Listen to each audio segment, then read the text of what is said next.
C'est Monsieur le député de Saint-Hyacinthe et porte-parole de l'opposition officielle en matière de personnes handicapées et d'office de personnes handicapées. Merci, Madame la Présidente. Alors, c'est un privilège pour moi d'intervenir aujourd'hui sur le projet de loi 127, intitulé « Loi visant à améliorer la gestion du réseau de la santé et des services sociaux ». Vous savez, intervenir après mes trois collègues de Champlain, de Matapédia et de Tachereau, qui est la porte-parole, justement, en matière de santé. Je pense que c'est un défi, puis en même temps, mais ça a mis la table, je pense que ça a mis la table au ministre de la Santé pour apporter des belles modifications au projet de loi qui vont lui être suggérées. Alors, je pense que le travail ne fait que commencer et c'est quand même intéressant et important de pouvoir y participer. La Commission de la Santé et des services sociaux, dont je fais partie, comme député de l'opposition, a reçu 39 mémoires, des mémoires qui provenaient d'un peu partout au Québec, de tout à peu près toute la population concernée par les services de santé, les dirigeants des réseaux, les dirigeants d'établissements, les usagers, les personnes qui s'occupent des malades aussi. Alors, je pense que c'est tout un réseau qui est venu ici déposer en commission, lors des auditions publiques, de venir déposer ce qui reprochait ou ce qu'il voyait dans le projet de loi 127. À quelques exceptions près, je pense, c'est à peu près, je pense, 95% des mémoires qui ont été déposées qui n'acceptent pas le projet de loi 127 tel qu'il a été déposé. Madame la Présidente, c'est le deuxième projet de loi que j'ai étudié en commission, où on a reçu en audition des personnes. Il y avait le projet de loi sur l'enseignement collégial, le projet de loi 44, et puis on a eu à peu près les mêmes difficultés, en ce sens que je suis très surpris, après seulement 2 ans, moi, comme je suis ici à l'Assemblée nationale, de voir que les projets de loi qui sont déposés, ils reçoivent pas l'approbation de la plupart des gens qui sont impliqués ou qui sont touchés par ce projet de loi-là. Alors, je me demande toujours où se situe le gouvernement actuel par rapport justement à l'élaboration de projets de loi qui touchent la population directement et puis qui visent supposément à améliorer les services, mais on a toujours l'effet contraire quand on en discute ou qu'on l'approfondit profondément. Bien sûr, on a reçu 27 groupes en commission parlementaire. On les a entendus. On a bien compris leur message. Et moi, je me fais aujourd'hui un peu le porte-parole de ce que j'ai entendu, en ce sens que la plupart critiquent, en majorité, le contenu de ce projet de loi-là, qui n'améliore pas en partie le pourquoi il a été déposé. Antérieurement, il y a eu le projet de loi 14, en mars 2009, présenté par le ministre de la Santé et des Services sociaux. Or, 1 an plus tard, un nouveau projet de loi pour reporter à nouveau les élections dans le réseau de santé. Monsieur le ministre, en juin 2010, lors de l'étude détaillée du projet de loi, le ministre de la Santé a déclaré, et je le cite, « Tout d'abord, je veux le rassurer, les travaux entourant la modernisation de la gouvernance dans le réseau de la santé et des services sociaux étaient à toute fin pratique terminés. Toutefois, comme vous le savez, le ministre des Finances, dans son discours sur le budget 2010-2011, demandait à ce que nous révisions les liens entre le ministère, les agences et les établissements afin d'améliorer l'efficacité des actions dans le réseau. Ainsi, il aurait été irresponsable de déposer un projet de loi au cours de cette session sur la modernisation de la gouvernance et de possiblement devoir en déposer un autre à la session suivante pour répondre aux orientations du budget. Nous avons préféré déposer le projet de loi 106 afin que soient repoussées les élections, nominations et désignations dans le réseau et ainsi arriver à l'automne avec un projet de loi complet, je dis bien complet, entourant la modernisation de la gouvernance. Alors, je suis très, très surpris de me retrouver aujourd'hui en cette Chambre et de voir que le ministre est arrivé avec un projet de loi 127 qui devait être complet en soi et moderne. Après avoir entendu les groupes et associations et organismes, je suis en mesure d'affirmer que ce projet de loi est loin de faire l'unanimité. Au contraire, la grande majorité des intervenants sont venus contredire les prétentions du ministre. Moi-même, dans la circonscription que je représente ici à l'Assemblée nationale, j'ai consulté les intervenants dans mon milieu et qui touchent les établissements, le réseau santé, et je peux vous dire une chose, c'est que c'était décevant pour eux de voir que ce projet de loi-là venait presque leur dire qu'ils ne faisaient pas un bon travail, qu'ils étaient des incompétents, et puis que nous, on allait déposer un projet de loi, on avait déposé un projet de loi pour leur enlever des responsabilités et puis les centraliser à un niveau supérieur.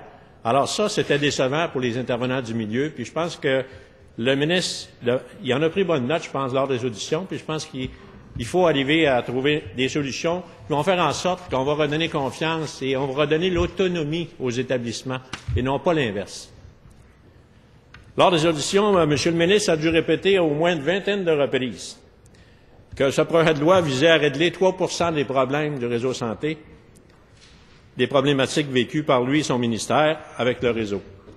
Vous aviez bien compris, je dis 3% des problématiques. C'est-à-dire qu'on dépose un projet de loi pour imposer à 97% des établissements qui fonctionnent bien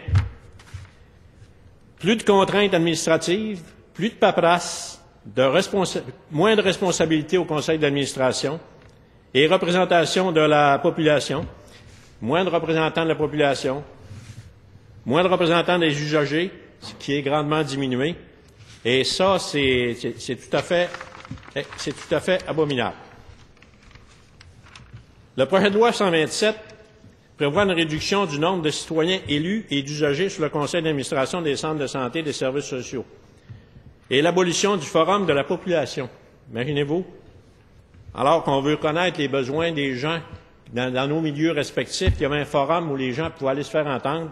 On abolit ces forums-là au niveau des agences qui existent dans les agences régionales. De plus, ce projet de loi prévoit pratiquement un veto du ministre sur la nomination et le renouvellement du directeur général des établissements, une présentation de tous les documents importants de l'établissement à l'agence régionale avant de les présenter aux administrateurs bénévoles siégeant sur les conseils d'administration de l'établissement et plusieurs autres mesures centralisatrices qui n'amélioreront en rien l'accès aux soins de santé pour la population.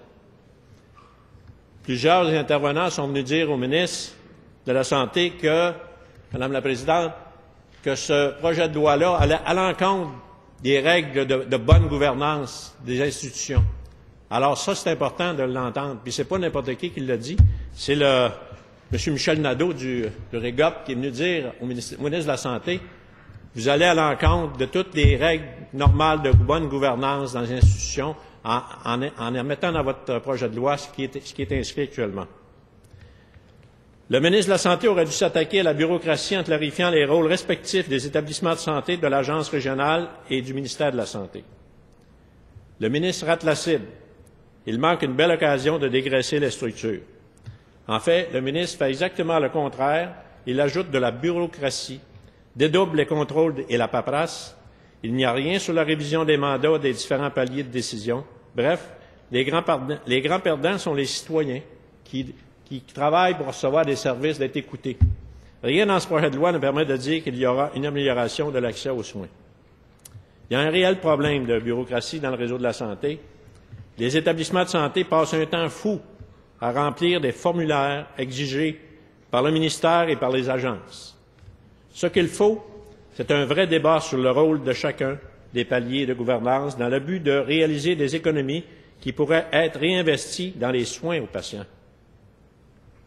Par ailleurs, comme porte-parole de l'opposition officielle pour les personnes handicapées, je veux souligner les commentaires de l'Association des établissements de réadaptation de déficiences physiques qui lui ont été exposés lors des auditions dans la commission parlementaire. Selon l'organisme, le projet de loi est loin d'améliorer notablement la gouvernance du réseau santé, services sociaux. L'organisme comptait sur un virage majeur pour réduire significativement les multiples exigences administratives qui induisent non seulement une lourdeur dans le fonctionnement actuel du réseau santé, mais qui mobilisent également des ressources humaines, financières et techniques importantes qui devraient plutôt être consacrées directement au service à la clientèle des centres de réadaptation en déficience physique. Évidemment, s'il n'en tient qu'au projet de loi 127, le virage souhaité par l'association n'aura pas lieu. C'est plutôt le contraire qui se produira. Alors, c'est très décevant, Madame la Présidente, d'entendre, de lire ces commentaires qui ont été déposés lors des audiences publiques. Moi, je trouve Je trouve que ce projet-là trouble la population en laissant entendre que le système de santé sera grandement amélioré. Le ministre a répété continuellement que ce projet de loi était axé sur la décentralisation, dire le contraire. Pour ceux-ci, perçus plutôt pour une centralisation.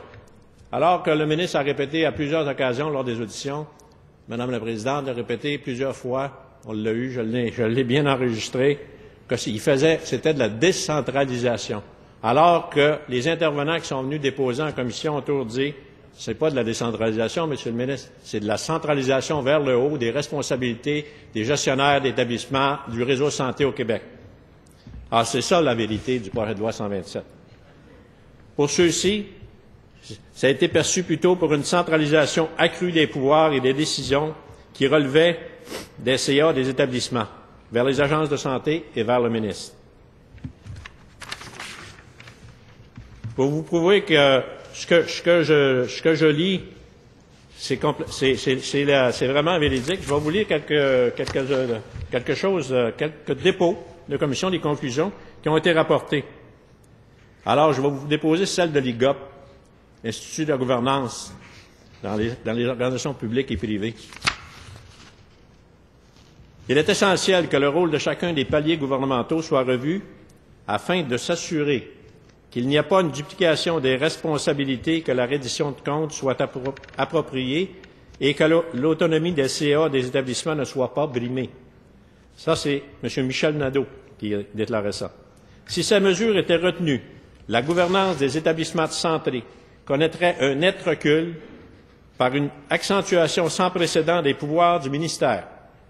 Pareil scénario est tout à fait inacceptable en 2011, surtout 3 ans à peine après les propos du Premier ministre sur l'orientation réelle de l'exercice gouvernemental d'une réelle modification de la gouvernance des institutions publiques et parapubliques au Québec. Alors, vous savez, c'est des paroles du directeur de l'Institut de la gouvernance au Québec, et je pense qu'il savait de quoi il parlait. Maintenant, il y a eu aussi la protectrice du citoyen, qui n'a pas été tendre à l'endroit du rapport, à l'endroit du projet de loi 127. Et je vous en cite. Est-ce que vous me permettrez, Monsieur le député de Saint-Hyacinthe, de vous interrompre une petite seconde pour introduire mon collègue, le 2e vice-président, qui vient d'être nommé le 5 novembre dernier.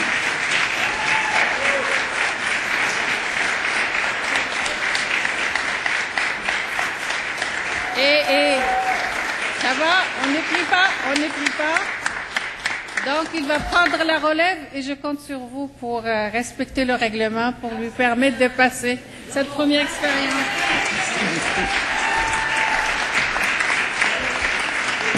Merci beaucoup.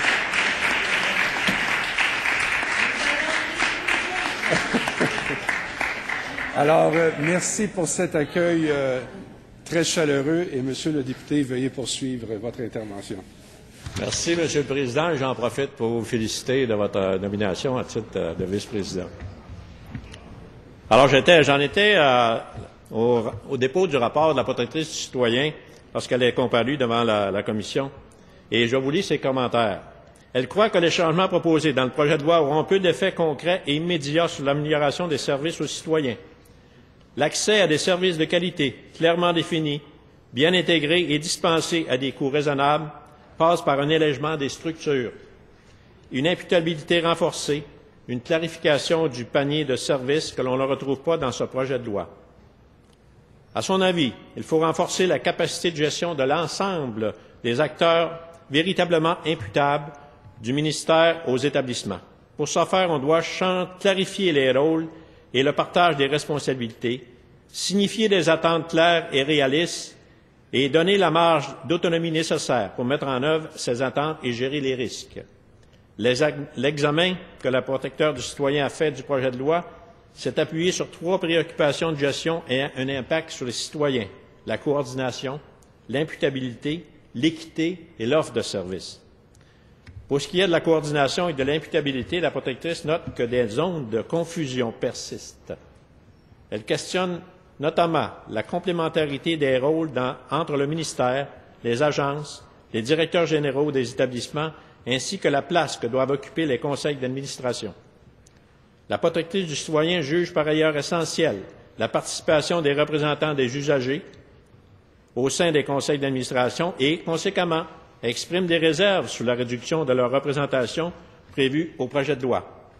En effet, qui ne connaît pas l'importance des usagers, qui ne connaît pas mieux la problématique dans nos systèmes, dans le réseau de santé que les usagers qui siègent sur des conseils d'administration et qui ne connaît pas mieux les problèmes que vit la population que les représentants de la population qui siègent au conseil d'administration. En ce qui concerne l'équité, le protecteur du citoyen observe des variations dans l'offre de services entre les régions et à l'intérieur des régions, entre autres pour des soins à domicile. Il n'y a pas de balise claire, pas de plancher minimum requis par le ministère, le tout étant laissé à la discrétion des agences et des établissements. En ce qui a trait à l'offre de services, la protectrice du citoyen s'inquiète de l'effritement graduel du panier de services. On laisse les agences et les établissements se débrouiller avec l'inadéquation entre le panier de services théoriques et les ressources. Ce que ça veut dire, c'est que dans les régions, l'équité interrégionale n'existe pas partout. On n'a pas les mêmes qualités de services et c'est un peu tout ça qu'elle dénonce. Étant donné la difficulté à faire face à la croissance des coûts, on réduit les services en périphérie, on procède à une désassurance implicite, le procureur du citoyen reçoit de plus en plus de plaintes liées à des frais accessoires, à des formules nouvelles de prestations de services à l'extérieur ou en association avec les établissements publics, frais imposés, frais administratifs ou accessoires imposés par les cliniques privées, frais imposés par des sous-traitants privés qui offrent des soins à domicile. Entre autres, la protectrice est d'avis qu'il est de la responsabilité du ministère de s'assurer de l'existence de balises claires et de mécanismes de contrôle. Alors, c'est pas la protectrice du citoyen, elle s'est penchée sur le dossier, puis elle met le point directement sur les problématiques qui existent, et c'est pas le projet de loi 127 qui va régler ces problématiques-là non plus. Vous citez aussi l'Office des personnes handicapées, que je représente comme à la position officielle, comme porte-parole, et aussi cet office a dû déposer en commission des recommandations. Il faut que la loi vienne confirmer ou renforcer la place actuellement accordée aux citoyens et aux usagers au sein des conseils d'administration des établissements afin de garantir leur droit de parole et leur participation à des décisions les concernant. Ça va complètement à l'encontre de ce que le projet de loi propose. La loi prévoit une disposition permettant d'assurer une représentativité efficace des personnes handicapées et de leurs familles au sein des conseils d'administration des établissements et que cette représentativité soit notamment exigée pour ceux qui exploitent un centre de réadaptation en déficience physique, un centre de réadaptation en déficience intellectuelle ou des troubles envahissants de développement, ou bien qui desservent une clientèle ayant des troubles graves de santé mentale. Il faut que la loi conserve les forums de la population. On en intensifie la promotion et, s'il y a lieu, en modifie certains aspects par souci d'efficience au lieu de les abolir et de ne prévoir aucun dispositif de consultation et de participation citoyenne équivalent. Que soient prévus dans la loi des mécanismes formels pour favoriser la participation de la population, dont les personnes handicapées et leurs familles, ou bien les organismes qui les représentent à l'élaboration du plan stratégique pluriannuel de l'établissement du projet clinique et organisationnel du réseau local de services et du plan stratégique de l'Agence, ainsi qu'à l'égard des autres enjeux liés à la santé et au bien-être de la population qui sont propres à leur région ou à leur territoire. Pas de mur à mur. La loi précise davantage ce qui est entendu par médias accessibles. Que la loi vienne spécifier que les fonctions du comité de vérification, notamment celles permettant de réviser toute activité susceptible de nuire à la bonne situation financière de l'établissement porté à sa connaissance, soient exercées dans une optique d'optimisation des ressources de l'établissement et d'innovation dans les façons de faire. En conclusion, tel que rédigé, le projet de loi est inacceptable et je ne peux, comme législateur, voter en faveur du principe de celui-ci. Plutôt que de s'activer à ajouter de la bureaucratie et de décentraliser encore davantage le système de santé, le ministre de la Santé aurait dû s'attaquer au principe problème, je m'excuse, je l'ai dit l'inverse, à ajouter de la bureaucratie et de centraliser encore davantage le système de santé, le ministre de la Santé aurait dû s'attaquer au principal problème vécu par la population, c'est l'accès à des soins de proximité. Avoir l'accès aux services est essentiel pour toute population, peu importe l'endroit où il demeure au Québec.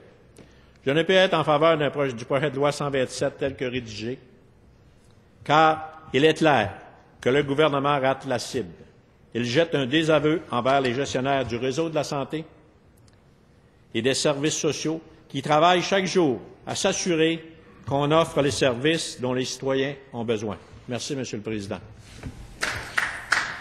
Alors, merci à vous, Monsieur le député de Saint-Hyacinthe.